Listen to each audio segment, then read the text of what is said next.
이 새벽에 주 앞에 나오신 분들을 진심으로 환영합니다. 찬송가 438장 찬양 드리겠습니다. 찬송가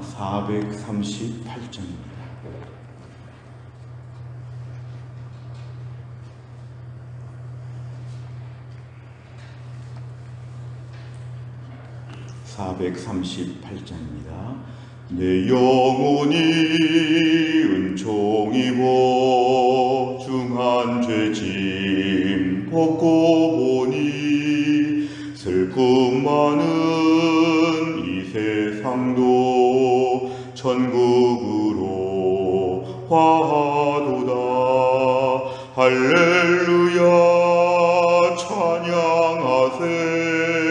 내 모든 죄 사함받고 주 예수와 동행하니 그 어디나 하늘나라. 주의 얼굴 뵙기 전에 멀리 뵈던 하늘나라. 내 맘속에 이루어지니 날로 가깝도다. 할렐루야 찬양하세. 내 모든 죄 사함받고 주 예수와 동행하니 그 어디나 하늘나라. 높은 산이 거친 들이 조막이나 궁궐이나 내 주 예수 모신 곳이 그 어디나 하늘나라. 할렐루야 찬양하세. 내 모든 죄 사함받고 주 예수와 동행하니 그 어디나 하늘나라. 아멘. 하나님 말씀은 누가복음 6장 36절에서 38절입니다. 누가복음 6장 36절에서 38절까지의 말씀 모두 3절입니다.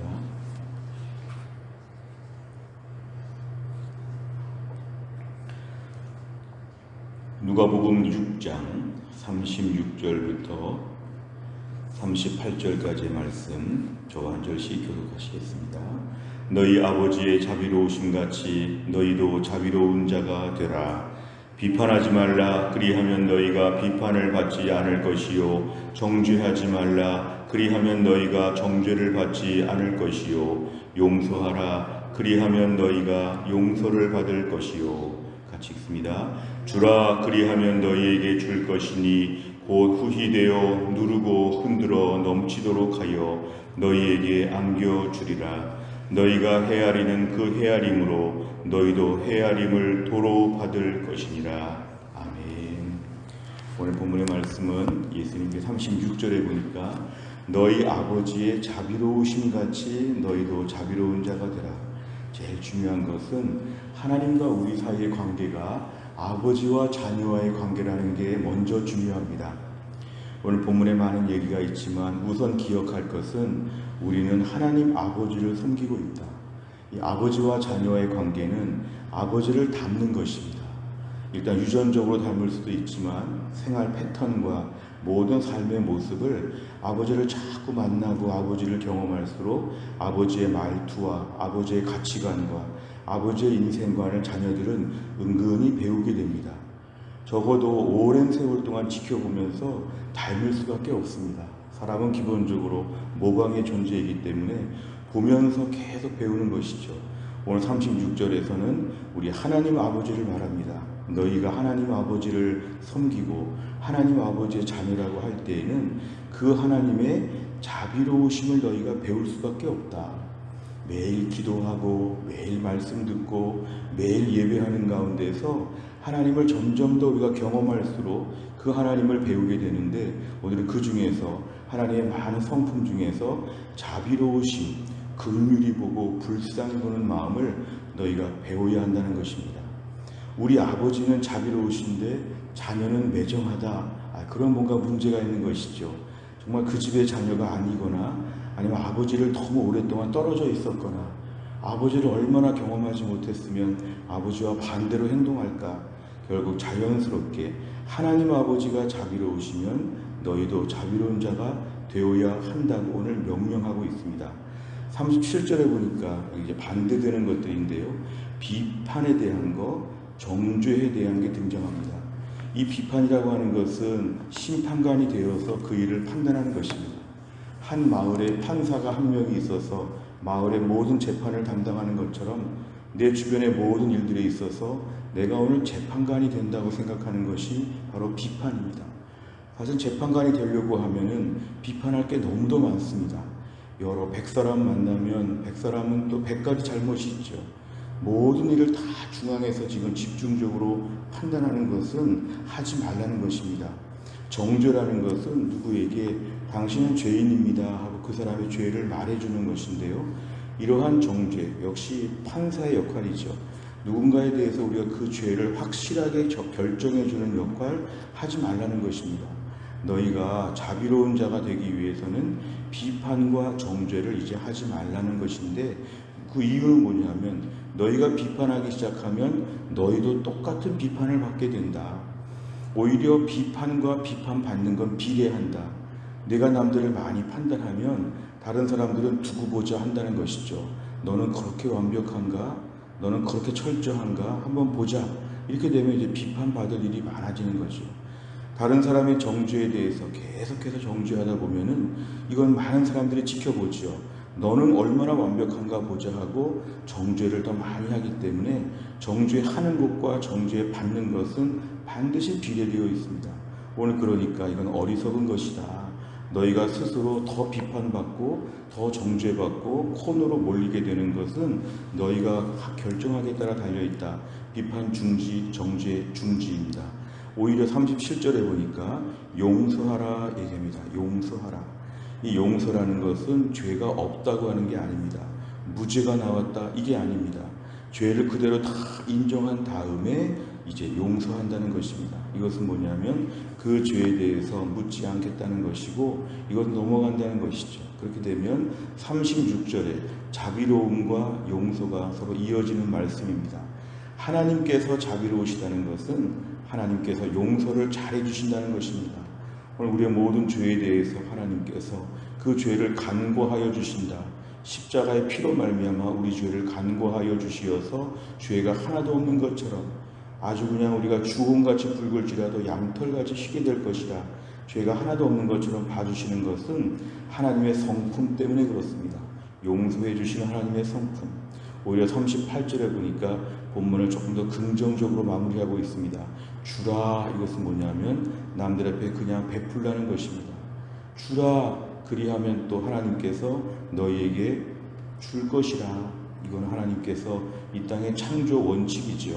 사람들은 경제 원칙, 자본주의 사회에서 철저하게 안 줘야 내가 오늘 돈을 많이 번다 하지만 하나님 나라 방식은 주면 하나님이 주신다는 것. 내가 마치 우리 아이들에게 용돈을 주면 하나님 또 직장에서 나에게 돈을 주는 것처럼 위에서부터 뭔가 주는 것이 있는 것이죠. 주는 삶을 살게 되면 주기 때문에 마이너스가 아니라 또 다른 공급이 이루어지게 되어 있는 하나님 나라의 선순환이 있다는 것입니다. 그런데 그렇기 때문에 어떻게 주어야 하냐면 후히 주라는 것입니다. 후히. 이 말은 넉넉하게 주라는 것입니다. 넉넉하게, 인심후하게. 마치 우리 시장에서 물건을 팔면서 좀 덤으로 더 주는 것처럼 더 많이 받게 되는 것인데요. 누르고 흔들어 넘치도록 하는 건 마치 돛밥 넘치게, 그릇 넘치게, 한 바가지가 넘치게 계속 뭔가 더 많이 주는 것. 이 주는 사람의 의지이지요. 간신히 주는 게 아니라 더 넘치게 조금 더 주는 것. 이렇게 주게 되면 너희도 그렇게 받게 될 것이다. 너희가 헤아리는 그 헤아림으로 너희의 측정하는 기준만큼 너희도 받게 된다는 것은 뭐냐면 너희가 후하게 남을 주게 될 때 너희도 후하게 받게 된다. 반대말로 인색하게 주기 시작하면 하나님도 너희들에게 인색하게 줄 것이다. 최대한 후하게 넉넉하게 베푸는 삶을 살게 될 때 이것이 아버지의 자비로우심을 본받는 자녀의 모습이라 이렇게 말씀하고 있습니다. 내용과 잘 보시면 첫째, 자비로운 자는 비판이나 정죄 대신에 무엇을 해야 합니까? 37절과 38절에 보면 끝에 용서하라 용서하라 이렇게 나와 있습니다. 자비로운 자의 특징은 용서하는 것이다. 용서는 죄에 대해서 없어서 용서하는 것이 아니라 죄가 있기 때문에 용서가 성립되는 것입니다. 누군가를 바라보면서 분명히 잘못이 있을 때도 자비로운 자는 그것을 용서하게 된다. 두 번째, 예수님께서는 이웃에게 먼저 베풀면 어떻게 갚아주신다고 하십니까? 38절에 보니까 너희가 베풀게 되면 하나님이 너희들에게 갚아주신다고 분명히 말씀하시는데 그 정도가 후히 넉넉하게 더 많은 것, 아주 비유적으로 나와 있습니다. 후히 되어 누르고 흔들어 넘치도록 최대 치러주신다는 것입니다. 그릇에 넘치게 나의 잔이 넘친다고 했던 시편 23편의 말씀처럼 하나님의 충분히 넘치게 부어주신다. 그래서 우리에게 걱정하지 말고 베풀라고 이렇게 말씀하십니다. 세 번째를 보면 하나님께서는 왜 이웃에게 베푼 자비와 선행을 갚아주십니까? 이게 바로 뭐냐면은 하나님 아버지의 36절에 보니까 하나님께서는 이 모든 것을 지켜보시고 그 성품상 우리에게 이렇게 베풀어 주신다는 것입니다. 다시 말하면 36, 37절, 38절에 보면은 이 모든 것이 다 하나님 아버지의 성품이기 때문에 그렇습니다. 그래서 하나님은 오늘도 이 땅을 바라보시면서 하나님은 넉넉하게 베풀어 주시는 하나님의 성품이 있는데 그래서 오늘도 우리에게 이것을 명령하신다는 것입니다. 그 자녀를 향해서도 이렇게 담기를 원하시는 것이죠. 긍정적인 보상을 해주시는 것입니다. 실제로 우리의 평생의 삶을 돌아보면 남들 앞에 좀 베풀고 나서 하나님이 또 우리에게 베풀어 주시는 것들을 많이 경험하게 됩니다. 우리가 우리 주변 사람들 앞에 베풀게 되었을 때 하나님은 그것을 가지고 괜히 베풀었고 손해를 받고 안 베풀었으면 그 돈은 나에게 굳은 돈이고 이렇게 하지 않으시고 이상하게도 베풀게 되면 하나님 더 베풀 수 있는 것을 우리에게 많이 허락하여 주신다. 이게 하나님의 성품이고 이 성품을 우리가 이어받기를 원하시기 때문에 하나님이 긍정적으로 우리에게 이걸 계속 자극하여 주시는 그러한 것입니다. 우리가 오늘 신앙생활하면서 이 땅에서 물질적인 부분이 우리는 다 필요합니다. 우리는 가정의 생계를 위해서 또 자녀들에게 필요한 것을 주거나 우리의 삶에 필요한 물질들이 분명히 많이 있는데 이 필요한 물질들 때문에 때로는 신앙생활에 도움이 될 수도 있고 신앙생활에 마이너스가 될 수도 있습니다. 사실은 종교개혁가들이나 믿음의 선배들은 지갑이 먼저 회개해야지 믿음이 온전해질 수 있다고 합니다. 우리가 오늘 경제적인 부분에 있어서 이건 신앙을 테스트하는 시험지가 됩니다. 나는 과연 물질적인 부분에 있어서 하나님을 믿는가? 물질적인 부분에 있어서 하나님께 헌금을 드리거나 누구에게 그냥 주는 일에 있어서 아까워하는가 기쁨으로 하는가 하나님이 보신다는 것입니다. 오늘도 우리가 다 대부분 각박하게 살고 있기 때문에 우리 마음과 영적인 부분도 매우 굳어질 수 있습니다. 특별히 이번에 설 명절을 저희가 맞이하면서 우리 가족들, 친척들, 부모님들을 대하면서 우리 마음이 각박하게 대할 수 있는데 오늘 말씀에 의하면 후히 베풀고 섬기라는 것입니다. 후히 베풀면 우리끼리 살면 이제 큰일 난 것처럼 보이지만 우리 위에서 하나님이 지켜보시죠. 네가 하나님의 자녀의 성품대로 잘했다. 내가 좀 더 많이 베푼 것 같아서 약간 손해본 것처럼 느껴도 하나님은 칭찬해 주실 것입니다. 네가 참 잘했다. 하나님 아버지의 자비로우심을 네가 본받는 것은 참 잘했다. 이제 하나님이 잘했다고 칭찬만 해주시면 38절의 복이 우리에게 임할 것입니다. 이제 네가 가족들을 잘 섬겼으니까 너의 필요한 건 내가 흔들어 넘치도록 부어줄 것이다. 하나님이 위에서부터 우리에게 부어주기 시작하면 전혀 알지 못했던 물질의 공급이 우리에게 채워질 것이고 우리 삶에 돈이 나가는 부분들을 막아주실 것이고 하나님이 결국 우리의 인생을 책임져 주신다. 우리가 넉넉한 마음으로 베풀 수 있도록 하나님 도와주시옵소서. 천국 백성으로서 가족들 앞에서 축복의 통로가 되게 하여 주옵소서. 우리 기도 제목입니다. 네 번째 보면 이웃을 먼저 사랑하면 차고 넘치게 갚아주신다는 하나님의 약속에서 무엇을 느낍니까? 나는 최근에 삶 가운데서 주로 베푸는 일을 좀 해보는가, 아니면 너무 아끼느라고 마음이 굳어져 있는가, 바로 이런 부분입니다. 내 삶에 있어서 베풀어도 하나님께서 더 많이 채워주실 것이다. 아끼는 것은 오히려 스스로 더 가난하게 되는 것이다. 하나님 앞에서 과연 얼마나 베푸는가, 얼마나 아끼며 사는가, 이 부분을 한번 좀 돌아보는 것입니다. 우리 마음에서 너무 어려우면 마음이 굳어질 수 있습니다. 너무 어려우면 마음이 경직될 수 있습니다. 하나님, 제 마음을 넉넉하게 하여 주시어서 너무 마음이 이렇게 각박하지 아니하도록 하여 주옵소서. 하나님 나라 자녀의 풍성함을 내가 먼저 누리고 보여주게 하여 주옵소서. 이런 마음을 가지고 아침에 기도하겠습니다. 다섯 번째를 보면 내가 비판과 정죄를 멈추고 자비와 사랑을 베풀어야 할 대상은 누구입니까? 오늘 내가 하나님의 자비하심으로 대해야 할 대상에게 무엇을 실천하겠습니까?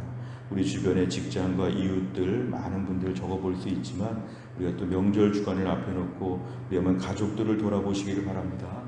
가족 중에서 좀 넉넉하게 베풀지 못했던 분들이나 조금 불편한 분들이나 또 어려운 분들을 놓고 기도하면서 주님, 제가 비판하지 않겠습니다. 정죄하지 않겠습니다.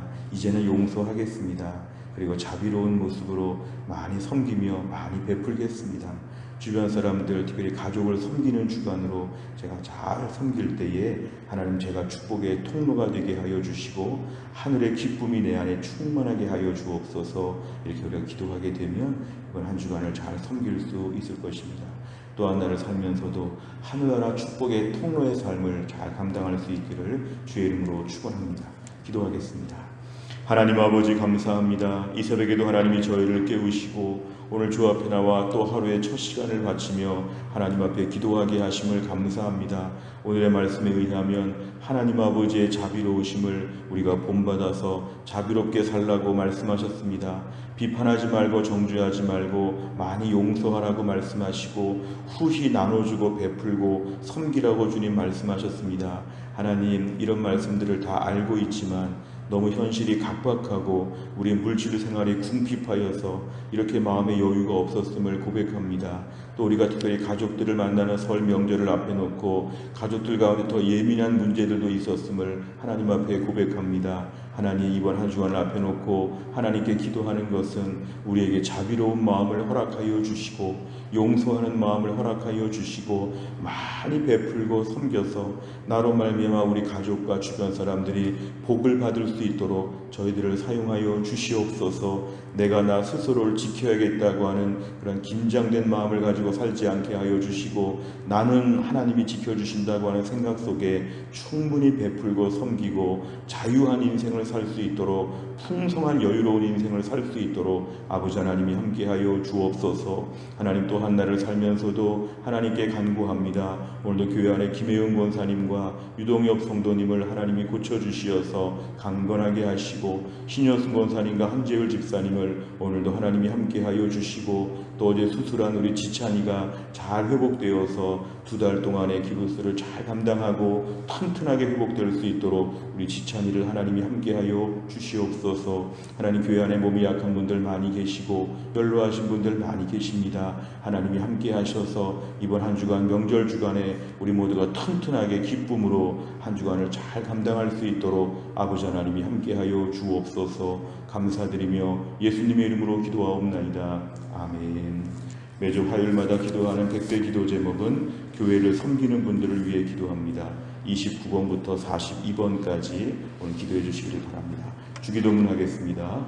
하늘에 계신 우리 아버지여, 이름이 거룩히 여김을 받으시오며 나라의 임하옵시며 뜻이 하늘에서 이룬 것 같이 땅에서도 이루어지이다. 오늘날 우리에게 일용할 양식을 주옵시고 우리가 우리에게 죄 지은 자를 사하여 준 것 같이 우리 죄를 사하여 주옵시고 우리를 시험에 들게 하지 마옵시고 다만 악에서 구하옵소서.